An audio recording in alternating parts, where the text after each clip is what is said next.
Afternoon.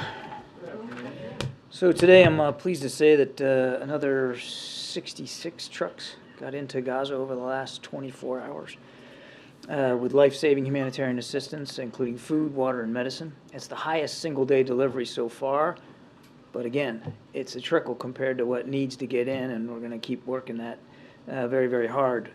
Dozens of more trucks are expected to clear today. Expected to clear. I want to caveat it with that. We're obviously watching this as closely as we can. We hope that they all get in. But still, again, it's just a fraction of the need. We're also continuing to press for the resumption of essential services, including water and the delivery of fuel. Fuel is going to be critical here, certainly in coming hours and days, as the existing stocks are running low to near empty. And of course, we're supporting efforts for safe passage for civilians in Gaza and those wishing to depart, while making it clear that we will not support any forced relocation of Palestinians outside of Gaza. Now, to that end, and to all those ends, President Biden will speak with His Majesty King Abdullah II of Jordan this afternoon to discuss further cooperation with Arab partners to address this worsening humanitarian situation, and certainly we'll have a readout for you when that call concludes. Now, on the topic of humanitarian aid, again, we've said this many, many times, but it is absolutely critical. And we know that there's bipartisan support for that. There continues to be strong bipartisan support for supporting Ukraine as it continues to defend itself.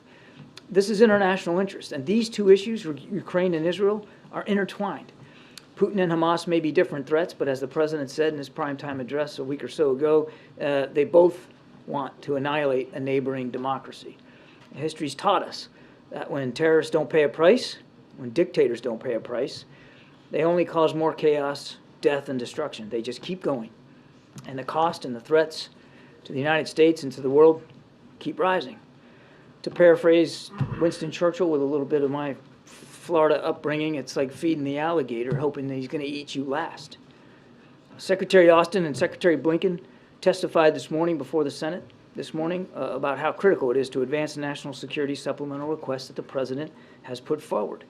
And quite frankly, as Karine noted in her statement last night, demanding offsets for core national security needs like supporting Israel and defending Ukraine is a break with the normal bipartisan process that could have devastating implications for our safety and for our national security interest overseas. There shouldn't be any political games played here with our national security or trying to turn support for Israel's self-defense into some sort of political football. So with that. Thank you. Admiral Kirby, would President Biden veto any funding bill that provides assistance to Israel but not to Ukraine? I don't have a specific reaction to speak to today. I think we've been very clear. You saw it in Karine's statement last night, how deeply concerning this House Republican bill is, and how it doesn't meet our national security needs. And as Commander-in-Chief, the President's never going to do anything that doesn't meet our key national security needs. Would the President support a bill that provides funding for Israel but also cuts more from the IRS? The President believes that the supplemental request we submitted in every aspect, in every bucket of funding that we're asking for, is critical for our national security needs. And I would remind that these are urgent requests. That's what the supplemental is all about. These are key, urgent national security needs. And there was a time when, that the key foreign policy objectives of the United States and our national security was apolitical, and it needs to be in this case too. To lawmakers who say, I want to support to fund Israel, I don't want to support funding for Ukraine, you say what? We say, take a look at everything we've asked for in the supplemental request, look at what the President said in the Oval Office address, and see, even as Senator McConnell said himself just today, I think, that Ukraine and Israel are intertwined and both are serious. And that was from the Senate Minority Leader himself.